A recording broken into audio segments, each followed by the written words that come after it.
So ito na nga, dumating na nga yung aking on-order na portable vacuum. Ito ay 129 lang, hindi ko alam kung vacuum ba talaga to, bakit napakamura. So ayan, bubuksan na natin. So ayan, napadiin ko ngayon yung kutsilyo, kaya muntik na siya nahiwa. Nahiwa nga pero pala, pero carton lang naman.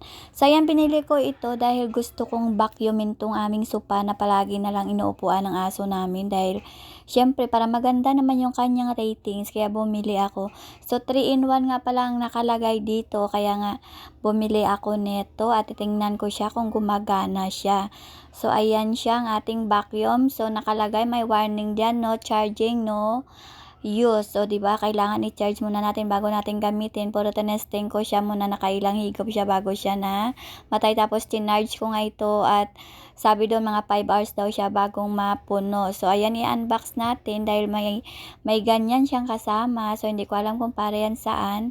Basta kasama yan dyan sa kahon niya. Tapos mayroon siyang, ayan, yung kanyang parang housing, yung parang vacuum niya. So, first time kong bumili ng ganitong vacuum kasi bala ko talaga bumili ng vacuum. Pero, ang gusto kong vacuum ay medyo mahal pa siya ngayon. Kaya sabi ko mag-testing lang muna ako nito kung maganda naman at kung makakahigop din naman siya ng dumi at mga alikabok at mga buhok-buhok dito sa gilid.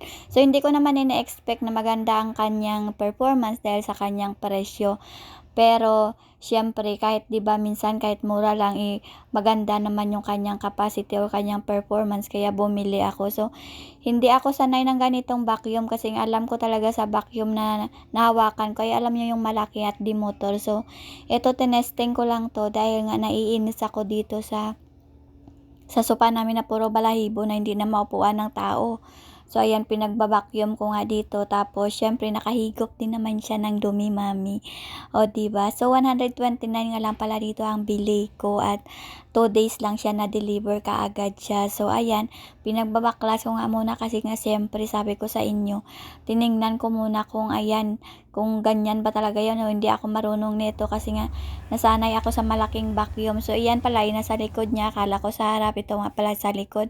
So ang syunga-syunga ko dahil nandyan naman pala sa karton yung kanyang picture, hindi ko sinunod. O diba, minsan may pagkasyunga din talaga tayo, diba? Ay hindi ako lang pala.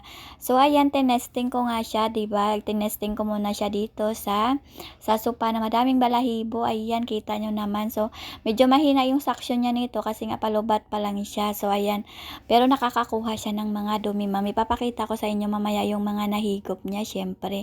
Kasi nga iba pa rin talaga kapag may vacuum. Kahit kasi nagwawalis ka, hindi mo talaga makukuha yung mga dumi sa gilid-gilid nga mga nakasuksok katulad nito. So ayan, nakita nyo nakakahigop siya, diba? So uhaw na uhaw din siya.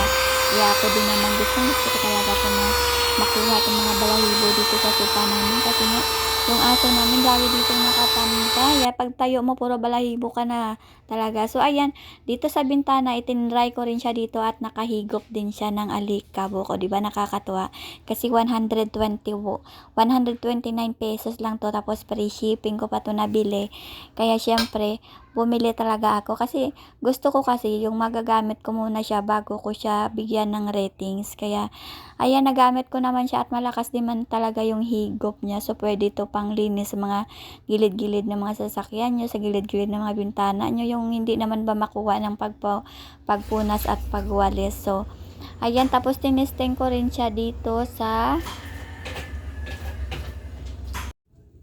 tapos syempre 'di ba tinesting ko rin siya dito sa bintana, sabi ko sa inyo. Pero syempre after nito ay i-charge ko siya kasi kararating lang nito. Pero tinry ko talaga kung working para naman ba makapag-rate tayo ng maganda, hindi yung basta mo na lang i-rate na wala ka pang pinatunayan. Kaya ayan, i-charge ko rin muna to, tapos sa pangalawang upload ko ng video makikita nyo kung ano na yung mga nalinisan niya kasi nga syempre ngayon is kaunti pa lang yung nalinisan ko dahil hindi kaya ng power.